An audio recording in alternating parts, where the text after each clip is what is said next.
मेरे बच्चे, तुम बेहद ही कठिन परिस्थितियों से गुजरे हो। जीते जी, तुमने जीवन का नर्क देखा है।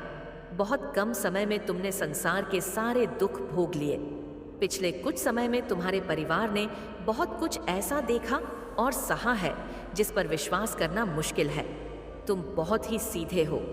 तुमने तो यही सोचा था कि सब तुम्हारे अपने हैं, सब तुमसे प्रेम करते हैं, किंतु बुरे समय में लोगों ने तुम्हारे साथ जो किया, उसके बाद से तुम्हारा लोगों से विश्वास उठ गया है। तुम्हारा हाल पूछना तो दूर, लोगों ने तुमसे बात करना ही बंद कर दिया। यहाँ तक कि तुम्हारे संबंधियों ने भी, तुम्हारे मित्रों ने भी तुमसे बात करना कम कर दिया, इस वजह से कि कहीं तुम उनसे कोई मदद न मांग लो। लेकिन मेरे बच्चे, मुझे जहाँ कोई मदद नहीं चाहिए था, तुम्हें केवल भावनात्मक रूप से सहारा चाहिए था, किंतु लोगों ने तुम्हें बहुत निराश किया। अब कोई कितना भी मीठा बोले, अब तो तुम्हें किसी पर भरोसा भी नहीं होता, क्योंकि तुमने सबकी सच्चाई जान ली। लेकिन मेरे बच्चे, अभी बहुत कुछ जानना बाकी है। अपनी आंख के सामने ही तुम उन्हें रोता तिल मिलाता हुआ देखोगे। जो तुम्हारे दुख पर हंस रहे थे, तुम्हें भला बुरा कह रहे थे, लेकिन तुम नहीं जानते कि तुम्हारे पीठ पीछे क्या बातें हो रही हैं। तुम्हें यह अंदाजा तो है कि लोग तुमसे जलते हैं, किंतु उनकी योजनाओं से तुम पूरी तरह अनजान हो। वह प्रतिफल तुम्हारा ही विचार करते हैं, तुम्हारी ही बातें करते हैं, यहाँ तक कि ठीक से सो भी नहीं पाते। मेरे बच्चे, तुम्हारे जीवन में कुछ सकारात्मक बदलाव हुए हैं। तुम्हारे सपने, तुम्हारी खुशियाँ अब पूरी हो रही हैं। हाल ही में तुमने कोई अपनी पसंद की वस्तु खरीदी है। तुम्हारे लिए यह बहुत सुखद अनुभव है कि तुम जैसा जीवन जीना चाहते थे, जो करना चाहते थे, वह कर पा रहे हो। किंतु कुछ लोगों को यह बात बहुत ही खटक रही है। उन्हें समझ में नहीं आ रहा है कि अचानक तुम्हारे जीवन में यह बदलाव कैसे तुम इतने खुश दिखाई पड़ते हो। तुमने तो कोई बहुत बड़ी सफलता प्राप्त नहीं की, ना तुम्हारे परिवार में किसी ने कोई उन्नत की। फिर तुम किस प्रकार अपनी इच्छाओं की पूर्ति कर रहे हो मेरे बच्चे? अब तुम लोगों को बदलते हुए देखोगे, क्योंकि तुम्हारे जीवन में बहुत बड़ा चमत्कार होने वाला है। वही सगे संबंध जो तुमसे कभी संपर्क नहीं करते थे, वह अब तुमसे बात करना चाहेंगे। बुरे समय में किसी ने तुमसे तुम्हारा हाल नहीं पूछा। तुम कैसे जी रहे हो, क्या खा रहे हो, क्या पहन रहे हो? तुम्हारे जीवन में किसी चीज की कोई कमी तो नहीं है। किसी ने यह जानने का प्रयास नहीं किया, और आज जब तुम्हारी जिंदगी थोड़ी बेहतर होने लगी है, तो लोगों से तुम्हारा सुख देख नहीं जा रहा। वह तुम्हारी हर गतिविधि पर नजर गड़ाए बैठे हैं। कुछ लोग तुम पर तांत्रिक क्रियाएं कर रहे, तुम्हें फंसाने की कोई गंदी चाल चल रहे हैं। लेकिन मेरे बच्चे, तुम चिंता मत करो। तुम्हारी माता ढाल बनकर तुम्हारे सामने खड़ी है। कोई भी व्यक्ति, कोई भी कुदृष्टि तुम्हें छू नहीं पाएगी। जितना बुरा देखना था, तुमने देख लिया। अब तुम्हारे जीवन का सुखद आरंभ होने वाला है। मुझ पर विश्वास रखो तुमने, और तुम्हारे परिवार ने जो कुछ भी खोया है, उसका कई गुना अधिक तुम्हें मिलेगा। फिर चाहे वह प्रेम हो, समय हो, सम्मान हो। मेरे बच्चे, तुम पर मेरी नजर है। मैं जानती हूँ तुम्हारे कर्म निश्चल है। विषम परिस्थितियां देखने के पश्चात भी तुमने अपने मन से किसी का बुरा नहीं चाहा। तुमने सबका हित सोचा, और इसी क्रम में तुम पीछे रह गए। तुम्हारी मासूमियत का लोगों ने फायदा उठाया, तुम्हें अपार पीड़ा दी, किंतु फिर भी तुम्हारे मन से किसी के लिए बददुआ नहीं निकली, और तुम्हारा यही स्वभाव मुझे अत्यंत प्रिय है। मैं तुमसे बहुत प्रसन्न हूँ, चिंता मत करो। शीघ्र ही तुम्हारे कर्मों का फल तुम्हें बहुत बड़े उपहार के रूप में मिलेगा। मेरे बच्चे, जिन खूबसूरत नेत्रों के समक्ष आज इस वक्त यह संदेश पहुंचा है, वह वास्तव में सौभाग्य से भरी हुई आत्माएं हैं। क्योंकि इस संदेश की खासियत यह है कि यह संदेश केवल उन पुण्य आत्माओं तक ही पहुंचेगा जिन्हें परमात्मा द्वारा स्वयं ही चुना गया है। मेरे बच्चे, यदि तुम अपने जीवन में आनंद के प्रवाह को बढ़ाना चाहते हो, तो आज मैं तुम्हें कुछ बातें बताऊंगी। यह बातें तुम्हारी जीत से जुड़ी हुई है। यह बातें तुम्हारे भविष्य से जुड़ी हुई हैं। इसलिए इसे तुम्हें ध्यानपूर्वक सुनना है और हृदय से आत्मसात करना है। मेरे बच्चे, हर एक आत्मा का मूल स्वरूप प्रेम और आनंद ही होता है। कोई भी आत्मा नफरत या घृणा से भरी हुई नहीं होती है। लेकिन मनुष्य सामाजिक बंधन के चलते, सामाजिक मान्यता धारणाओं के चलते अपने आप को ऐसी प्रवृत्तियों से घेर लेता है जिसमें उसे दुख की अनुभूति होने लगती है, जिसमें उसके भीतर जलन और नफरत की भावना शामिल हो ही जाती है। जब तुम अपने जीवन में प्रेम का अनुभव करते हो तो आखिर तुम्हारे भीतर इतनी प्रसन्नता क्यों भर जाती है? मेरे बच्चे, ऐसा इस कारण से होता है क्योंकि प्रेम ही तुम्हारा वास्तविक मूल स्वरूप है। इसी प्रकार से जब तुम घृणा, नफरत, द्वेष या ईर्ष्या की भावना से भरे हुए होते हो तो तुम्हारा हृदय स्वतः ही दुखी हो जाया करता है।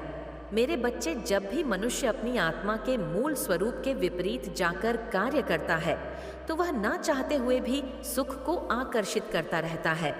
इसी तरह से व्यक्ति सबसे ज्यादा आनंद, हर्ष, उल्लास का अनुभव भी तब करता है जब वह प्रेम में होता है। अपने बाल्य अवस्था में वह जब सारी मान्यताओं से परे होता है, स्त्री पुरुष जाति धर्म के भेद से मुक्त होता है, तब वह जीवन का आनंद लेता है। मेरे बच्चे, तुम अपने जीवन में भौतिक रूप से बहुत ज्यादा सफल होना चाहते हो। मेरे बच्चे, तुम जहां से आए हो और जहां चले जाओगे वही अध्यात्म है, अर्थात अध्ययन अपनी आत्मा का। इसलिए तुम्हें अपने आत्मा के साथ अपने जीवन का सामंजस्य बिठाकर शांतिपूर्वक जीना चाहिए। और तुम कि जिन लोगों ने तुम्हें कभी भी दुख दिया है वह आखिर जब खुश होते हैं और तुम्हारे जीवन में दुख की घड़ियां आती हैं तो तुम समझ नहीं पाते कि आखिर तुम क्या सही अथवा गलत कर रहे हो। तुम्हें अपने आप पर ही संदेह उत्पन्न होने लगता है। लेकिन मैं तुम्हें बताना चाहती हूँ कि तुम्हें संदेह से परे होकर जीवन जीना चाहिए। मेरे बच्चे, किसी ने तुम्हें कष्ट कर दिया, किसी ने तुम्हें दुख दिया तो यह मत सोचो कि आखिर वह तुम्हारे साथ ऐसा क्यों कर रहा है। सर्वप्रथम तुम उस परिस्थिति से बाहर निकलने पर जोर दो। उसके पश्चात अपने कार्य में जुड़ जाओ। उनके साथ क्या करना है, कैसे करना है, यह तुम मुझ पर छोड़ दो। मेरे बच्चे, मैं आ रही हूँ तुम्हारी सहायता के लिए, इसलिए तुम्हें बिल्कुल भी चिंतित होने की आवश्यकता नहीं है। चाहे कोई माफी के काबिल हो अथवा ना हो, तुम हृदय से सबको माफ कर दो। मेरे बच्चे, मेरी बात को ध्यानपूर्वक सुनो। तुम्हारी जीत बहुत जल्द होने वाली है। तुम अपनी जीत के बहुत ज्यादा करीब हो, लेकिन यह जीत तुम्हें कितनी रुचिकर होगी, कितनी लाभदायक साबित होगी, इसके लिए तुम्हें अपने मन को साफ करना होगा, अपने हृदय को, अपनी आत्मा को स्वच्छ रखना होगा। तुम शांति के हक हो, तुम सुकून के हकदार हो और तुम्हें सुकून से भरा हुआ जीवन निश्चित तौर पर मिलेगा। तुम्हारी सारी बाधाएं दूर होंगी। मेरे बच्चे, अपने जीवन को प्रेम से भरने के लिए स्वयं को प्रेम के उजाले में लेकर आओ। स्वयं को प्रेम के मार्ग पर लेकर आओ। उन लोगों का विचार मत करो जो तुम्हारे प्रति नफरत की भावना रखते हैं, बल्कि उनका विचार करो जो तुमसे प्रेम करते हैं। मेरे बच्चे, जबकि मनुष्य अक्सर यह गलतियां करता है कि वह उनके विचार में लगा रहता है जो उससे नफरत रखते हैं, और उनको सबक सिखाने के लिए उनसे जलते हुए जीवन जीने लगता है, जबकि जो उसे प्रेम करते हैं वह उनके आभार को भूल जाता है और उसे अनुदान के रूप में लेने लगता है। इसलिए मेरे बच्चे, तुम अपना पूरा ध्यान उन लोगों पर लगाओ जो तुमसे सच्चे हृदय से प्रेम करते हैं। ऊंची उड़ान भरने को तुम तैयार हो जाओ। तुम्हारे लिए ऊंची उड़ान भरने का समय आ गया है। अब से सर्वप्रथम तुम अपने आप से प्रेम करना शुरू करो। अपने आप को स्वीकार करो। अपने भीतर कमियां ढूंढना बंद करो। मेरे बच्चे, तुम निरंतर अपने भीतर कमियां ढूंढते रहते हो, जबकि मैं तुम्हें बता दूं, यह जीवन बहुत सीमित है। इस जीवन का एक समय काल है, यह बार बार नहीं आता। इसलिए पुरानी हुई गलतियों पर पश्चाताप करने से कोई लाभ नहीं होगा। यह तुम्हें जानना होगा। स्वयं को अत्यधिक मात्रा में प्रेम करो। तुम जैसे हो वह श्रेष्ठ है, इस बात को स्वीकार करो। उदासीन होकर जीवन जीने से या फिर दुख या कष्ट में होकर जीवन जीने से भला तुम्हें क्या लाभ होगा? भला इसका क्या प्रयोजन है? मेरे बच्चे, तुम जैसे हो, अपने आप को प्रेम कर स्वयं को उसी रूप में स्वीकार करो। प्रेम ही तुम्हारा वास्तविक लक्षण है, इसे स्वीकार करो। अपने जीवन को खुशियों से भर जाने के लिए, खुशियों से पूरी तरह से भरा होने के लिए तैयार कर लो। वास्तव में तुम्हारे जीवन में एक नए प्रेम का आगमन होने जा रहा है।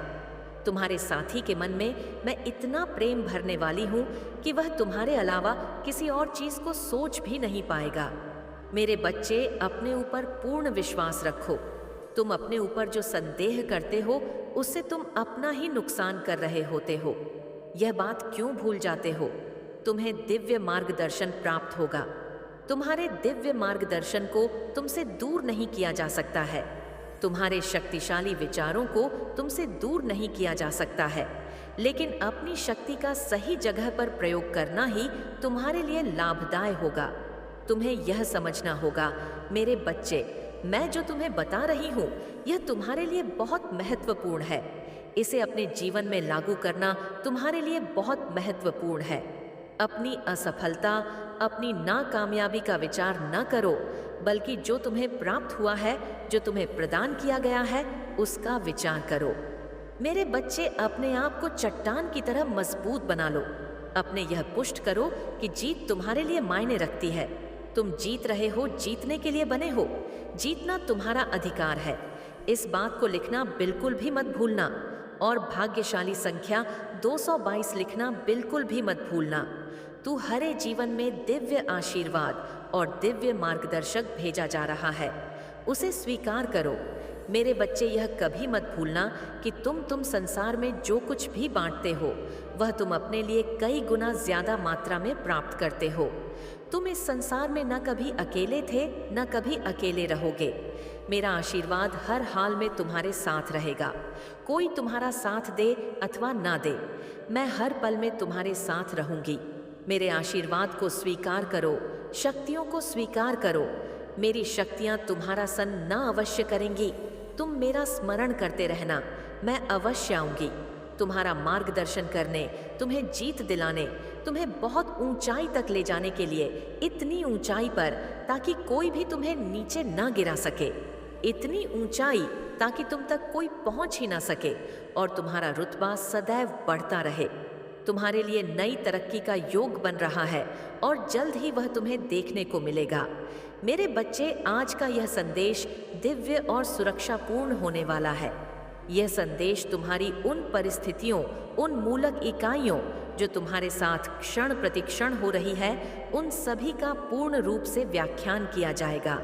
जो तुम अपने जीवन में भूल कर रहे हो, जो तुम्हारे जीवन में कमियां हो रही है, और जिस वजह से तुम्हारे बहुत गलत हो रहा है, उन सब चीज़ों के बारे में तुम्हें पूर्व से विस्तृत जानकारी दी जाएगी, जो तुम्हारे लिए बेहतर होगा। इसीलिए मेरे बच्चे, मैं तुमसे कहना चाहती हूँ कि इस संदेश को बीच में छोड़कर मत जाना। इसे पूरा सुनना, क्योंकि इसमें क्या होने वाला है और क्या होने जा रहा है, अपने अनुसार उसे समझाकर उस पर प्रतिबंध लगाना अनिवार्य है। यदि यह अधिक से ज्यादा हो गया तो तुम्हारे लिए बहुत समस्या हो सकती है, क्योंकि तुम्हारे परिवार पर ऐसा संकट आ सकता है जिस कारण से तुम बर्बादी की ओर जा सकते हो। और जब तुम बर्बादी की ओर चले जाओगे तो तुम्हारे शत्रुओं को बहुत अच्छा लगेगा। वह तुम पर हंसेंगे और तुम्हारी खिल्ली उड़ाएंगे और तुम्हारे घर के बारे में अनुचित बोलेंगे। वह कहेंगे, अच्छा हुआ जो इसके साथ ऐसा हो गया। लेकिन मेरे बच्चे, मेरे कहने का तात्पर्य है कि तुम ऐसा कर ही क्यों रहे हो कि लोग तुम्हें कुछ कह पाए। तुम ऐसा कार्य करो जिससे लोग देखकर अचंभित हो जाएं और अपने आप को बहुत ग्लानि महसूस करें। स्थिति चाहे जैसी भी हो, परिस्थिति चाहे जैसी भी हो, उस पर डटे रहना तुम्हारे लिए हितकर होता है। यदि तुम परिस्थिति के अनुसार डटे रहे तो तुम्हारी जीत निश्चित है, अन्यथा हारना तो तुम्हें है ही। यही एक नियम और सिद्धांत है। यहाँ व्यक्ति को स्थिति के अनुसार कार्य करना चाहिए। यदि ज्यादा खराब हो तो घबराना बिल्कुल नहीं चाहिए। उस पर विचार करके अपनी प्रतिक्रिया करते हुए कार्य करना चाहिए। हो सकता है स्थिति तुम्हारी ठीक हो जाए, उस पर कोई भी असर न आए। मेरे बच्चे, जीवन का उदाहरण प्रस्तुत करना सबसे बड़ी बात होती है। लोगों के सामने अपनी इच्छाओं को प्रकट करना बहुत ही गलत बात है, क्योंकि इच्छाएं लोगों के सामने नहीं, ईश्वर के सामने प्रकट की जाती है। यदि तुम लोगों के सामने इच्छाएं प्रकट करोगे तो वह जान जाएंगे कि इसकी क्या इच्छा है, क्या मंशा है। और यदि वह इच्छा तुम्हारी पूर्ण नहीं हुई तो बाद में वह ताने मारेंगे और कहेंगे, यह तो बड़ी बड़ी बातें कर रहा था, आज कुछ भी कर नहीं पाया है। मेरे बच्चे, यदि तुम अपनी माता से अपनी इच्छा को प्रकट करते हो तो वह इच्छा तुम्हारी माता पूर्ण अवश्य करती है। चाहे जिस स्थिति में करें, परंतु करेंगी अवश्य। फिर चाहे उन्हें जो भी करना पड़ जाए, चाहे इस विधि के विधान में हस्ताक्षर करना पड़ जाए, परंतु अपने भक्त की इच्छा पूर्ण अवश्य करेंगी। ऐसे हैं हमारी माता, उनकी मैं वंदना अभिवंदनम करता हूँ। मेरे बच्चे, यह जो अनर्थ है यह तुम्हारे घर में होने वाला है, उससे तुम बचाकर अपने घर वालों पर उपकार करो, क्योंकि तुम्हारे घर वाले यह सब बातें नहीं जानते हैं कि कहाँ पर क्या हो रहा है। वह चुपचाप मौन होकर बैठे हुए अपना कार्य कर रहे हैं। समझ तो तुम्हें यह है क्योंकि मैं तुम्हें अवगत करा रही हूँ। उस संदेश के माध्यम से समस्याओं का अनुसरण कराती रहूंगी, फिर चाहे उसके लिए मुझे कुछ भी करना पड़ जाए। मेरे बच्चे, कुछ ही समय शेष बचा है जब तुम अपनी स्थिति को सुधार सकते हो, अन्यथा बिगड़ने वाला तो हो ही गया है, परंतु कुछ समय शेष है। अगर उस समय के अनुसार तुम कार्य करने जाओ और उस पर अपनी अनुकूलित अनुमानित प्रतिक्रिया प्रकट करते हो, उस आधार पर कार्य करते हैं, तो तुम्हारे परिवार पर जो यह संकट मंडरा रहा है, जो यह काली छाया मंडरा रही है, वह दूर हो जाएगी। मेरे बच्चे, कभी भी अपनी स्थिति पहले से ही जान रहे हो तो अच्छी बात है। अगर नहीं जानते हो तो उसे जानने का प्रयास करो। जब तुम जान जाओगे तो इस प्रकार से अपने कार्य कर लोगे, अन्यथा तुम्हारे परिवार वाले तो अनर्थ करते ही रहेंगे। बाद में भी मुझसे कहेंगे, हे माता, आपने मुझे क्यों नहीं इन चीज़ों से बाहर निकला, क्यों नहीं मुझे बताया कि यह करने से इतनी बड़ी समस्या खड़ी हो जाएगी। आज मुझे इन सब बातों से अवगत करा रही है। मेरे बच्चे, मेरा आशीर्वाद सदैव तुम्हारे साथ है। अपनी माता के इस संदेश को लाइक करके चैनल को सब्सक्राइब अवश्य कर लेना। मेरे बच्चे, तुम्हें लेकर मेरी बड़ी भविष्यवाणी सच होने वाली है। मैं तुम्हें बहुत बड़ा संकेत दे रही हूँ। मेरे साइन को समझने की कोशिश करो। मेरे बच्चे, मेरा स्पिरिचुअल सपोर्ट तुम्हारे साथ है और इस साथ से ही तुम्हारे जीवन में चमत्कार होने वाला है। तुम्हें जब भी मेरी जरूरत पड़ी है, जब भी तुम अकेले पड़े हो, मैं तुम्हारी मदद करने जरूर आई हूँ। तुमने बहुत चुनौतियों का सामना किया है, सबने तुम्हारा साथ छोड़ दिया, पर तुम जानते हो कि मैंने तुम्हारा साथ कभी नहीं छोड़ा। मेरे बच्चे, तुम्हें बस मेरा सहारा है। मेरे इस प्यार, इस साथ की वजह से ही तुम्हें यह यकीन है कि एक दिन सब कुछ अच्छा होगा। तुम अकेले होकर भी अकेले नहीं हो, मैं तुम्हारे साथ हूँ। कुछ और हो ना हो, तुम्हारे भाग्य में मैं हूँ। इस बात पर तुम्हें पूर्ण यकीन है मेरे बच्चे, और यह यकीन, यह श्रद्धा ही तुम्हारे जीने का कारण है मेरे बच्चे। तुम्हें यह तो पता है कि तुम्हारी माँ तुम्हारे साथ बुरा करने वालों को कहीं का नहीं छोड़ेगी। तुम्हारी हर लड़ाई में तुम्हारी जीत तय है, क्योंकि मैं तुम्हारा मार्गदर्शन कर रही हूँ। तभी तुम इस अंधेरे में भी हंसते हुए आगे बढ़ रहे हो। मेरे बच्चे, दुख का पहाड़ गिरा हुआ है, फिर भी तुम्हारी हिम्मत नहीं टूट रही। यह देखकर बड़े से बड़ा शत्रु, तांत्रिक जानकार सब डरे हुए हैं। मेरे बच्चे, और उनका यह डर तुम्हें और हिम्मत देता है कि माँ कुछ तो है मुझ में, जिससे सब भयभीत है। यही कारण है कि तुम जल्दी किसी के सामने रोते नहीं हो। मेरे बच्चे, तुम्हें कोई कमजोर समझे, तुम यह नहीं चाहते, क्योंकि तुम्हारे आंसू, तुम्हारा कोमल हृदय तुम्हारी सबसे बड़ी ताकत है और तुम्हारा यह यकीन जीतने वाला है। मेरे बच्चे, तुम लिखवा कर लाए हो कि ईश्वर तुम्हारा साथ देंगे। हर परिस्थिति में, हर मुसीबत में मेरा साथ तुम्हें मिलेगा। यह तुम्हारे भाग्य में लिखा है। मेरे बहुत बड़ी होगी। मेरे बच्चे, जिन लोगों ने तुम्हें गलत बोला है, जब जब तुम रोए हो, उन लोगों को इंस्टेंट कर्मा मिला है। तो जिन लोगों ने तुम्हारे साथ बुरा किया, उनका क्या हाल करूंगी मैं? जिसका तना बड़ा गुनाह, उसे उतनी बड़ी सजा मिलेगी। मेरे बच्चे, मैं तुम्हारा सच जानती हूँ। बस हिम्मत मत हारो, तुम्हारा यकीन